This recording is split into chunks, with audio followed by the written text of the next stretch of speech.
Happy Monday, everybody. Start of a new week. Welcome back to training again. I hope you had a lekker weekend. We had really good weather, so I saw a few of you guys got out there and did some running.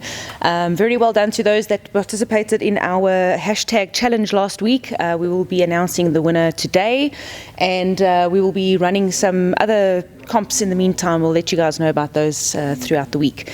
Welcome back to training this week, guys. This morning or today we're going to start with a warm-up, 10 minutes for quality. You're starting with 5 inchworm plus push-up, 10 band pull-aparts, 5 Russian baby makers and 10 Russian swings. So you're going to need a dumbbell or a kettlebell or an odd object for this warm-up as well. Having a look at Callum there, he's going to show us the inchworm plus push-up.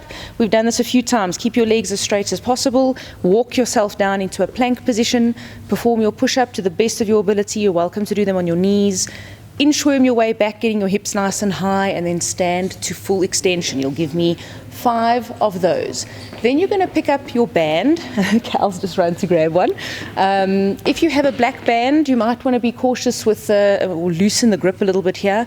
We're going to do 10 band pull-aparts. So holding one side of your band, lock your elbows out, stack your shoulders down, and then pull that band open until it touches your chest, controlling it back to the forward position again. 10 of those. Make sure you are activating your shoulder blades nicely every time you open your arms. From there, we're going to go to 5 Russian baby makers. Now, this, for some of you, might be a new movement. It's a little bit of a combination of movements. You're going to do a good morning, essentially. So reach down for your toes, keeping your legs as straight as possible. From here, you're going to hinge your hips down while maintaining tension through your arms. So you want to pull your shoulders up to the roof while you pull your hips down to the floor. Then you're going to extend your legs once again. And once they're as straight as you can get them, you're then going to stand all the way up again. So just one more time, hinge forward, reach for your feet, hinge the hips down into a squat position, keeping your arms straight and your chest proud, then back with the legs into the air, and then release the toes and stand all the way. Obviously, not all of you will be able to reach your toes, that's fine. What you want to do is then just have a slight bend in your knee, but try and hold onto your ankles. The idea there is that we get a nice stretch up and the hamstrings through the glutes. So you don't have to have perfect flexibility, but it will definitely help. From there, we're going to Russian swings, 10 of them. So a Russian swing, if you were using a kettlebell, would be a normal kettlebell swing, but you can use a dumbbell or an odd object. Cal's holding his kettlebell there. You're going to make sure that you maintain good posture throughout this movement, proud chest, and you're going to use your hips and legs to extend aggressively and throw that kettlebell forward. Your arms are meant to be relaxed in a kettlebell swing, you guys. Notice that Callum's hip hinge, he's hinging backwards. He's not squatting down. You don't want to be performing a squat movement here. You want to make sure that your hips move backwards. Enjoy, guys. You're going to be doing those movements for 10 minutes. Keep moving through them at a nice steady pace, and we will catch you on the flip side for our conditioning piece. Welcome back, guys. You should be nice and warm now. Your first section of today's training, we're going to do a conditioning piece. It's going to be a 15-minute AMRAP. That is as many rounds as possible. Your sequence is going down the ladder, 40, 30, 20, 10, and your movements will be 40 goblet jump squats, 30 sumo deadlift high pulls, 20 alternating V-ups, and 10 alternating snatches, either dumbbell, kettlebell, or you can do a ground to overhead with an odd object. So having a look at Callum, the goblet jump squats. I want you guys to bear in mind here, if that goblet or whatever weight you're holding starts getting a little too spicy, it is quite a high rep range, you can put your weight down and carry on doing jump squats with just your body weight, but the movement will stay the same. So in a good quality position, holding your weight at your chest, you're going to squat all the way down and explosively stand out of it, squeezing your bum as tight as you can and pushing your heels into the floor. So it's almost like you're trying to push the floor away from you. That movement will look exactly the same without any weight, so if you don't want to do it with weight, that's 100%. You'll end up just doing a few extra rounds in your AMRAP. Cool. From there, you're going to go to 30 sumo deadlift high pulls. Now, this sounds like a mouthful, but if you break the wording down, a sumo position is a wide stance with your feet position, like a sumo wrestler in a sumo ring.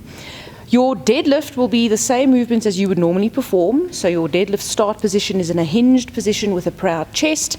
And as you deadlift past your knees, you're going to then aggressively squeeze your butt and pull your elbows higher than your shoulders. So the idea here is actually very similar to a rowing movement. You first kick your legs, then you squeeze your butt, and then you let your elbows rise up higher than your shoulders. Very nice job. Keep that kettlebell nice and close to your chest the whole time, and make sure on your return your arms straighten first before you bend your knees. So guys, you're going to go through from sumo-deadlift high pull, you're going on to 20 alternating V-ups. Now 20 alternating means it'll be 10 per side. So if you're lying on your back, you're going to stretch your arms and legs out nice and wide. Freshie, you can't lick legs now. Fresh, he smells fin. So from there, one leg and arm at a time, you're going to reach up and try meet in the middle, alternating your legs every time. You'll end up doing 10 per side to make a total of 20. Last movement, alternating dumbbell or kettlebell snatches. So Callum's got a demo with a dumbbell for now. Alternating meaning every time you lift the object, you have to alternate your arms. So starting with the object on the ground in a good quality deadlift start position, extend aggressively, punch it out above your head, and then you can either swap on the way down, which is more of a raindrop catch position, or you can swap on the floor by putting your object down and then swapping arms and moving through the next rep. You're going to alternate there, it'll be 5 per side. If you are going to use a odd object, Callum, grab the ab mat just as a demo piece. If you're using a backpack or even a pillow will work, it's still a little bit of more weight than nothing. You'll see Callum's going to do a ground to overhead. So touching the floor in your deadlift position, you're just using both arms. So it's the same movement, but you're doing all 10 holding that object with both arms. So that's your sequence, guys. 40, 30, 20, 10. Once you have finished your 10 alternating snatches, you're going to move back up to your 40 goblet jumps and keep moving through that sequence for a total of 15 minutes. I want you guys to try and find a nice, confident and sustainable pace. And the idea here is that you try and get your V-ups and snatches to be done unbroken. You can break the other two movements up, but V-ups and snatches, they're smaller rep ranges. Try and finish those without stopping. And we'd like to hear how many rounds you guys achieved. We'll see you on the flip side of the workout. Well, welcome back, everybody. We have got one more piece for you on this Monday. The body armor piece, you'll see it is 3 giant sets. So we want you to perform these 3 movements as close to each other, back to back as possible, and then take a rest before you start set number 2.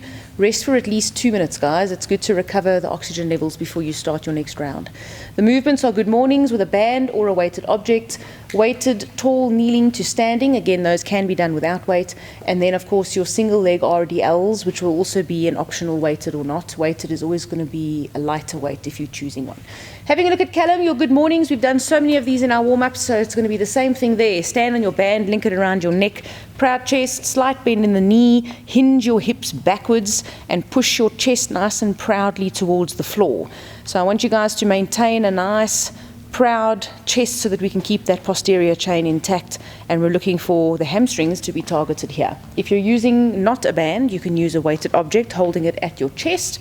The movement is exactly the same. You're just holding that weight at your chest instead of using a band. On your weighted, tall, kneeling to standing movement, I mentioned you can put the weight down. Obviously here, the movement remains the same.